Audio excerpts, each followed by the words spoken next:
আজ আমি আপনাদের জন্য নিয়ে এসেছি কম মশলায় ঝাল মিষ্টি স্বাদের আলুর দম রেসিপি। গরম ভাত কিংবা পরোটা, লুচি আপনি যে কোনো কিছু দিয়ে খেয়ে নিতে পারবেন অনায়াসে। আর আপনার ঘরে থাকা মাত্র সামান্য কিছু উপকরণ দিয়ে ঝটপট বানিয়ে নিতে পারবেন মজাদার এই আলুর দম রেসিপি। তো চলুন শুরু করি। প্রথমে আমি এখানে আলুগুলোকে সিদ্ধ করে নিয়েছি। একটু ছোট ছোট আলু নিতে হবে। আর আলুগুলোকে এখন আমি কাঁটা চামচ দিয়ে এভাবে একটু পিক করে দিব, যেন খুব সহজে মশলাটা ভিতরে ঢুকে যায়। আপনারা যখন আলুটা সিদ্ধ করবেন অবশ্যই একটু লবণ দিয়ে সিদ্ধ করবেন, তাহলে কিন্তু আলুর টেস্টটা আরও দ্বিগুণ বেড়ে যাবে। তো সব আলুগুলোকে আমি একইভাবে এভাবে পিক করে নিয়েছি। তো এখন আমি একটা কড়াইতে এখানে তেল নিয়ে নিয়েছি, আর তেলের মধ্যে দিয়ে দিলাম দুটো পেঁয়াজ কুচি আর অল্প একটু লবণ। লবণ আর পেঁয়াজটাকে সামান্য একটু নরম করে নিব, খুব বেশি ভাজার দরকার নেই। তো পেঁয়াজটা নরম হয়ে আসলে এখানে আমি দিয়ে দিব কাঁচা মরিচ বাটা আর অল্প একটু আদা রসুন বাটা। তো সব কিছুকে এখন খুব ভালো করে একসাথে মিশিয়ে নিব। আর মিশিয়ে নেওয়ার পরে এটাকে ততক্ষণ পর্যন্ত কষিয়ে নেব যতক্ষণ না আদা রসুনের কাঁচা গন্ধটা চলে যায়। তো নিশ্চয় দেখে বুঝতে পারছেন আমার মশলাটা খুব ভালো করে কষানো হয়ে গেছে।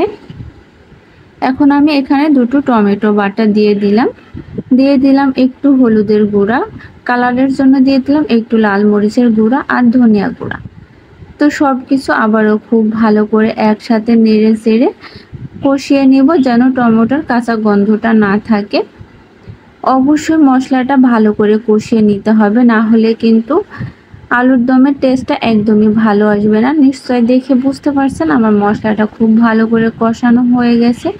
এখন আমি দিয়ে দিলাম আগে থেকে সিদ্ধ করা আলুটাকে দিয়ে খুব ভালো করে মশলার সাথে আমি মিশিয়ে নেব। তো এখন আমি এখানে দিয়ে দিলাম কড়াইশুঁটি, আপনারা চাইলে এটাকে স্কিপও করতে পারেন। তো আবারও খুব ভালো করে একসাথে সব কিছু মিশিয়ে নেব।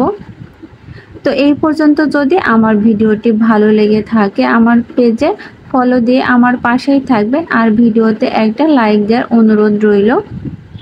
তো অল্প একটু পানি দিয়ে আমি আবারও খুব ভালো করে কষিয়ে নিব। তো আমার খুব ভালো করে কষানো হয়ে গেছে। এখন আমি পানি দিয়ে এটাকে 5 মিনিট মতো রান্না করে নিব। তো টমেটোর টকটা ব্যালেন্স করার জন্য আমি এখানে অল্প একটু চিনি দিয়ে দিলাম। তো মাশাআল্লাহ দেখতেই পাচ্ছেন কত সুন্দর কালার এসেছে, আর দেখতে তো মাশাআল্লাহ হয়েছে। শুধু দেখতেই মাশাআল্লাহ নয়, খেতে কিন্তু এটা দারুণ টেস্টি হয়েছে। তো এরকম নিত্য নতুন ভিডিও পেতে আমার পেজে ফলো দিয়ে কিন্তু আমার পাশেই থাকবেন। আর যারা আমার ভিডিওটি ইউটিউব থেকে দেখে থাকবেন প্লিজ দয়া করে আমার চ্যানেলটি সাবস্ক্রাইব করে দিবেন। তো আজকের আলুর দমের রেসিপিটা কেমন হয়েছে অবশ্যই আমাকে কমেন্টস করে আপনারা জানাবেন।